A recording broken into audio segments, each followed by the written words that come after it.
በጣም ብዙ ሰዎች የልደት ጾም ወይም ደግሞ ልደት ጋድ የለውም ወይም ደግሞ ጋድ የለውም ብለው የሚናገሩ ሰዎችን ትሰማላችሁ። ልደትም ጥምቀትም ቅዳሜ ቢሆኑ ዓርብ ራሱ ጾም ነውና እንዴት ይጾማል ቢባል ዓርብ እስከ ምሽቱ 12 ሰዓት ድረስ ይጾማል። 3 ሰዓት ብቻ ይጾማል ማለት ነው። ስንት ሰዓት ብቻ ይጾማል? አለቀ። ምንም ክርክር ማወሳሰብ አያስፈልገውም። በማግስቱ ቅዳሜ ነው፣ በዓሉ ይከበራል። ሌሊት ቅዳሴ ይገባል፣ መንፈቀ ሌሊት ይገባል። የሚቆርብ ሰው ያከፍላል።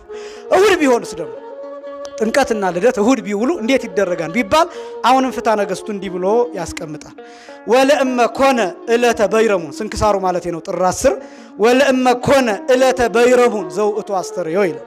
ዕለተ በይረሙን ማለት ዕለተ ጥምቀት ዕለተ አስተርእዮ የመገለጥ ቀን ማለት ነው። በዕለተ እሁድ ይላል። እሁድ ቀን ቢሆን አው በዕለተ ሰንበተ አይሁድ ወይም ቅዳሜ ቀን ቢሆን ይልና ይጾሙ በዕለተ ዓርብ እምቅድሚያው እስከ ምሴት ይላል። አስቀድሞ ዓርብ ስለሆነ ዓርብን እስከ ምሽት ድረስ ይጾሙ፣ እስከ ማታ ድረስ ይጾሙ። ቅዳሜ ቢሆን እስከ ማታ፣ እሁድም ቢሆን ዓርብ ይጾማል። ሰኞም ቢሆን ዓርብ እስከ 12 ሰዓት ይጾማል። እየተረዳችሁ ነው ሐሳቤ? ገናም ጥምቀትም ቅዳሜ ቢውል ዓርብ እስከ ስንት ሰዓት ይጾማል? እስከ 12 ሰዓት። ገናም ጥምቀትም እሁድ ቢሆን ዓርብ እስከ ስንት ሰዓት ይጾማል? እስከ ምሽቱ 12 ሰዓት ድረስ። ገናም ጥምቀትም ሰኞ ቢሆን ዓርብ እስከ ስንት ሰዓት ይጾማል? እስከ ምሽቱ 12 ሰዓት ድረስ ይጾማል። ከዛ ግን ቅዳሜ ምን ይሆናል? ለምሳሌ እሁድ ገና ቢሆን ጥምቀት ቢሆን እሁድ ምን ይሆናል? ቅዳሜ ምን ይሆናል ቢባል ጥሉላት አይበላበትም፣ ግን አይጾምም። እየሰማችሁ ነው? አስቀድሳችሁ ቁርሳችሁን ትበላላችሁ፣ ስጋ ግን አትበሉ፣ የእንስሳት ተዋጽኦን አትበሉ። ጾሙን ግን መቼ ጾማችሁታል? ዓርብን እስከ 12 ሰዓት ድረስ ጾማችኋል። ስለዚህ ቅዳሜን ምንድነው የምታደርጉት? ጽሉላት አትበሉም። ከዛ ውጭ ግን ከቅዳሴ በኋላ ምግባችሁን ትበላላችሁ። የተዘጋጀላችሁን ቁርስ እንደያቅማችሁ ፍርፍርም ቢሆን ፉልም ቢሆን ወጣቱ ወንደላጤው ያገኘውን ይበላል ማለት ነው። ቅዳሜ ጥሉላት ግን አይበላም። እሁድ ቢሆን መቼ ቢሆን አልኳችሁ?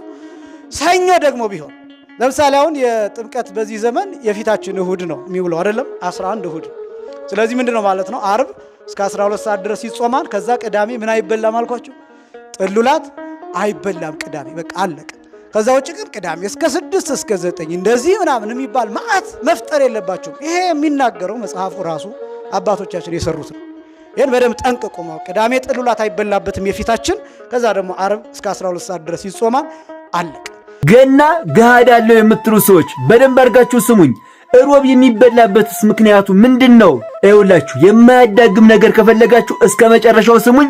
ቪዲዮውን ለሁሉም ሼር፣ ኮፒ ሊንክ፣ ላይክ እያደረጋችሁ አዳርሱልኝ። ቤቱን ፎሎ አድርጉ። አይውላችሁ ጾመ ነቢያት 40 ቀን ነው። መቼ ጀምሮ? ህዳር 15 ጀምሮ። መቼ ነው 40 የሚሞላው? ታኅሳስ 24፣ 25፣ 26፣ 27፣ 28። ስንት ቀን ቀረን? 4 ቀን። እነዚህ 4 ቀኖች ምንድናቸው? 3ቱ ቀን አብርሃም ሶርያዊ የጾመው ጾም ነው። ራሱን የቻለ ታሪክ አለው። እኛም እንጾመዋለን። ስንት ቀን ቀረን? 1 ቀን። ይህች 1 ቀን ምንድናት? ጾመ ገሃድ። ጾመ ገሃድ ገና ጾመ ገሃድ አለው። ደግሞ ጾመ ገሃድ አትበሉ፣ ገሃድ ነው። ገሃድ ማለት በአማርኛ መገለጥ ማለት ነው።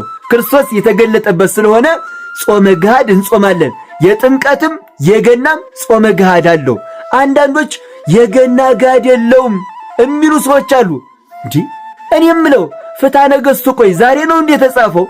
ታዲያ አንቀጽ 15 ላይ ገብታችሁ አታነቡም እንዴ? ገሃድ እንዳለው ይናገራል እኮ። ስንክሳሩ ዛሬ ነው እንዴ የተጻፈው? ታዲያ ጥር 10 ላይ ገብታችሁ አታነቡም እንዴ? ይናገራል እኮ።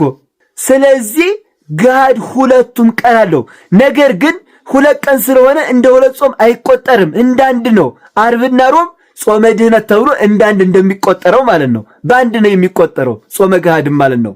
ሮብና ዓርብ የሚበላበት ምክንያት ደግሞ እነዚህ ሁለቱ አበይት በዓላት ስለሆኑ ነው። ቆይ ሮብ ይበላል ስትባሉ እኔ ገና ዛሬ ሰማሁ የምትሉ ሰዎች ቆይ ገና ዘንድሮ ሮብ ላይ የዋለው ስንክሳሩ እኮ ይናገራል እኮ። ይሄ መጽሐፈ ስንክሳር ነው። ጥር 10 ላይ ምን ይላል? የልደትና የጥምቀት በዓል በረቡዕ ወይንም በዓርብ ቀን ቢውል በበዓለ 50 የሚበላውን ጥሉላት የጥሉላት መብል በጠዋት በመብላት ምእመናን ሁሉ በዓሉን እንዲያከብሩ የከበሩ አባቶቻችን ሐዋርያት አዘዋል። እነዚህ ሁለቱ የእግዚአብሔር ታላላቅ በዓሎች ናቸውና። ስንክሳር ዘጥር 10 አንቡ። ስለዚህ ገናም ጥምቀትም ሁለቱም ገሃድ አላቸው። ሁላችሁም ኮመንት ላይ ገና ገሃድ አለው እያላችሁ ጻፉልኝ። ማንም ሰው ሳይጽፍ እንዳይሄድ ሁሉም ይማርበት። ገና ገሃድ አለው እያላችሁ ጻፉልኝ። ቪዲዮ ለሁሉም ሼርና ኮፒ ሊንክ ላይክ እያደረጋችሁ አዳርሱልኝ። ቤቱ ይጠቅማችኋል። ፎሎ አድርጉት። እወዳችኋለሁ። ክብር በሉልኝ።